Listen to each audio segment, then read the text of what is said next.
하신 거죠? 여러분 반갑습니다. 차길령입니다. 수능이 얼마 안 남았죠? 선생님이 오늘 진짜 좋은 거 가져왔어. 수학 10점을 남은 기간에 쉽게 올릴 수 있는 5가지 전략을 오늘 말씀드리려고 하는데요. 수능 시험 전까지 이것만 신경 써도 수학 10점 쉽게 올릴 수가 있습니다. 첫 번째입니다. 자, 우선순위를 정해라.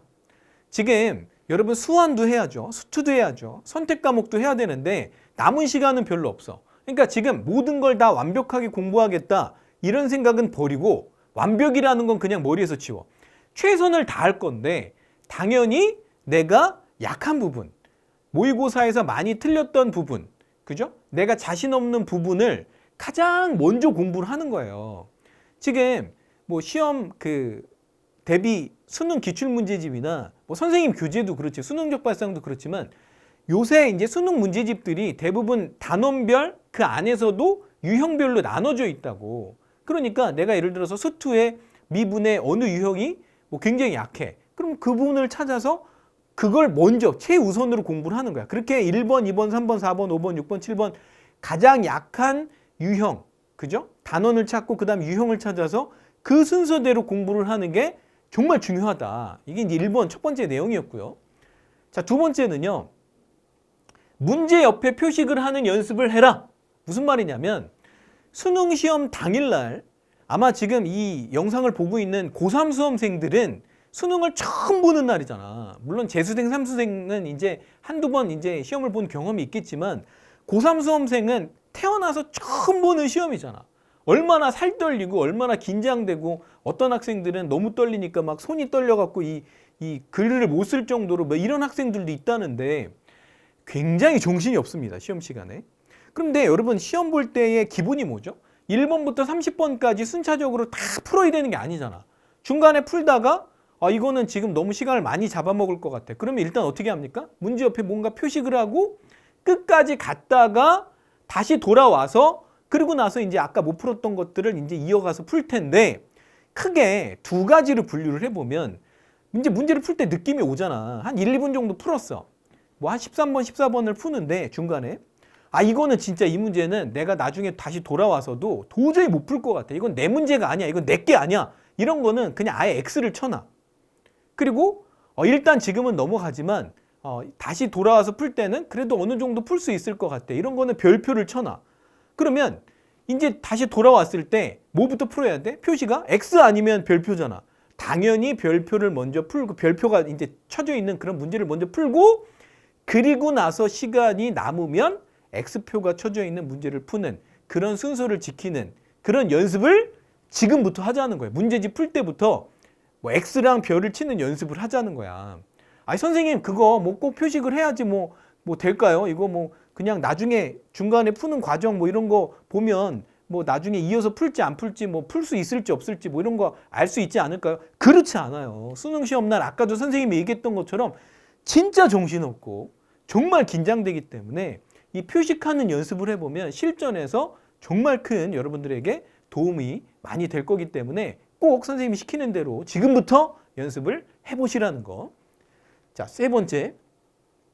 틀린 문제를 핸드폰으로 사진을 찍어가지고 시간 날 때마다 보는 게 여러분 지금부터는 굉장히 중요합니다. 오답노트 만들어라. 뭐 아직 오답노트 뭐 없는 학생들도 많고 만든 학생들도 있을 텐데 지금 시간이 너무 없잖아. 오답노트 뭐 언제 만들어 이거를. 그렇죠? 그리고 수능 문제들은 또 문제도 긴데 이걸 언제 뭐 쓰거나 복사 이 시간이 없잖아.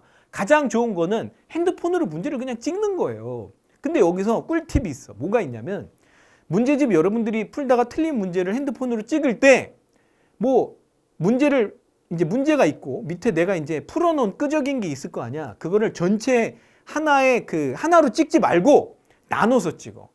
요새 핸드폰 확대도 되잖아. 문제 먼저 찍고 그리고 나서 내가 이렇게 풀어놨던 것도 찍고 그리고 나서 해설도 찍고 짠짠짠 이렇게 3개만 딱 찍으면 되잖아. 그러면 나중에 만약에 이제 틀린 문제가 뭐 300문제다. 그럼 300문제를 다 풀 수 없을지도 몰라. 시간이 안 되니까. 그때는 어떻게 하는 거냐면 이 핸드폰 갤러리에서 볼 때 이제 딱 보면 문제만 나와 있잖아. 그럼 문제만 나와 있는데 그걸 풀 시간이 없으니까 머릿속으로 생각해 보는 거야. 이거 옛날에 내가 왜 틀렸지? 이거 틀렸던 이유가 이거 어떻게 푸는 거였지? 이렇게 생각을 하고 이렇게 푸는 것 같아. 그러면 이제 넘기면 그 다음에 뭐가 있습니까? 해설이 있거나 내가 옛날에 풀었던 그런 끄적인 게 있잖아. 그러면서 이렇게 하는 거였지. 이렇게 공부를 하면 정말 도움이 많이 되기 때문에 시간 날 때마다 문제 보고 그래 한 장 넘겨가지고 하나 넘겨가지고 해설 보고 이렇게 하는 것만 해도 다시 풀어보는 것까지는 아니겠지만 그 정도 한 80% 정도의 효과는 볼 수 있기 때문에 정말 점수 올리는 데는 이 핸드폰으로 사진 찍는 거 도움 많이 될 겁니다, 여러분. 자, 네 번째는요. 실수를 줄여야 돼요. 실수를. 그죠? 나중에 진짜 수능 시험장에서 나왔는데 막 실수해가지고 내가 얼마나 억장이 무너지고 정말 속상하겠어. 실수 줄일 수가 있습니다. 자, 실수 줄이는 방법. 학생들이 실수를 할 때 가장 많이 하는 실수가 뭐냐면 문제의 조건을 잘 안 읽어요. 그러니까 지금부터라도 의식해서 문제 이렇게 읽다가 조건이 나오잖아? 그럼 일단 뭐 연필이나 샤프로 이렇게 동그라미를 치는 연습을 해. 문제를 읽을 때. 그래서 그 조건이나 문제에 나와 있는 그런 것들, 설명들을 잘 읽는 연습을 일단 하시고요. 두 번째는 계산 실수를 할 때 너무 급하게 생각하고 너무 학생들이 긴장을 하니까 막 빨리 풀려고 하다 보니까 그 의외로 실수를 굉장히 많이 하거든요. 그러니까 조금 물론 마음은 급하지만 이 계산할 때 내가 계산 실수를 하지 않으려고 차분히 노력하는 것도 연습도 지금부터 하면 꽤 도움이 많이 됩니다. 그래서 아까 틀렸던 문제를 뭐 이렇게 그 핸드폰으로 찍으라고 했던 것처럼 내가 실수했던 문제도 사진을 찍는 게 좋습니다. 그리고 내가 문제집에다 풀 때 실수했던 이유를 옆에다 적어놔. 나 요거에서 틀렸다. 나는 문제를 잘못 읽어서 틀렸다. 나는 계산 실수를 잘못해서 뭐 틀렸다. 근데 이런 이유를 적을 때 약간 좀 유머 있게 약간 나중에 기억나게끔 써놓으면 훨씬 더 나중에 이게 잘 떠올려지기 때문에 여러분 실수도요. 이렇게 지금 선생님이 얘기하는 것처럼 사진 찍고 옆에 코멘트 쓰고 준비하잖아요. 그리고 나중에 다시 보잖아요. 그러면 실수가 실력으로 업그레이드 될 수도 있다는 거. 자, 그래서 실수를 줄이는 방법 얘기했는데 하나만 더 얘기할게. 실수를 줄이려면요. 그 문제를 풀 때 그 밑에 그 여백을 주잖아. 해설 쓰라고. 그러면 그 해설을 정말 줄을 똑바르게 쓰는 게 굉장히 실수를 줄이는데 도움이 많이 됩니다. 많은 학생들이 여기다 썼다, 여기다 썼다, 여기다 썼다 이렇게 막 산발적으로 쓰기 때문에 실수를 하는 경우가 되게 많아요. 근데 줄 맞춰서 또박또박 쓰는 연습을 하면 굉장히 깔끔하게 정리되고 실수를 안 할 확률이 높기 때문에 지금부터 이 모의고사 시험이나 뭐 하여튼 문제집이나 풀 때 그 여백에다가 밑에 공간에다가 줄 맞춰서 체계적으로 풀이 과정을 쓰는 그런 연습을 하는 게 실수를 줄이는데 굉장히 도움이 많이 된다는 거. 자, 5번째입니다. 100분 동안 집중하는 연습을 해라. 너무너무 중요한 거야. 여러분, 실전에서 수능, 수학 100분이잖아. 1시간 40분이잖아. 1시간 40분 동안 집중하는 거 여러분 절대 쉽지 않습니다. 근데 이걸 쉽게 만드는 방법은 연습이야, 연습. 여러분, 제가 다른 비유를 들어볼게요. 우리가 100m 그 수영 뭐 시합을 해. 근데 맨날 50m만 내가 오늘 훈련하고 집에 와. 그러면 당연히 100m 시합 나가서 그걸 잘할 리가 없잖아. 그러니까 똑같아요. 100분 동안 집중하는 연습을 안 하고 내가 한 1시간 정도만 맨날 수학 공부를 하는 집중하는 연습을 했다. 그러면 당연히 이 실전 수능 시험 날은 시험 100분인데 내가 50분이나 60분 정도 되면서 이 뇌의 가동력이 떨어진다고. 그러니까 60분 정도 되면 이미 나는 그 이상을 해본 적이 없어. 그 이상은 달려본 적이 없고 그 이상은 수영을 해본 적이 없어. 그럼 어떻게 되겠어? 뇌가 버벅버벅 되기 시작하겠지.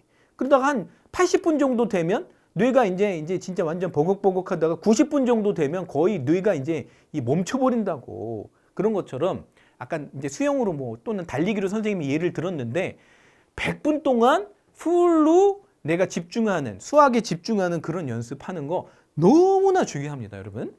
선생님이 이제 수능 100일 패스를 오픈했어요. 수능 기출 문제 분석이 나는 좀 부족하다. 이런 학생들은 수능적 발상으로 남은 기간 보완을 하시면 되고 또 뭐 4점 유형 약점 클래스나 또 차길령 모의고사 10회 실전 훈련입니다. 이거 100분 동안 딱 시간 정해놓고 풀 수 있는 10회 모의고사도 준비해놨고, 마지막 혹시 또 내신 대비가 필요한 학생들 선택 과목 위해서 프로듀스 강좌도 준비했고, 무제한 수능 날까지 공부할 수 있는 이 수능 100일 패스 필요하신 학생들 신청해서 수강하시면 되겠습니다. 자, 남은 100일 여러분 함께 최선을 다합시다. 우리가 열심히 노력해서 여러분들이 그토록 바라던 원하는 대학에 정말 진학하시기를 간절히 바라면서 마치도록 하겠습니다. 여러분 화이팅입니다.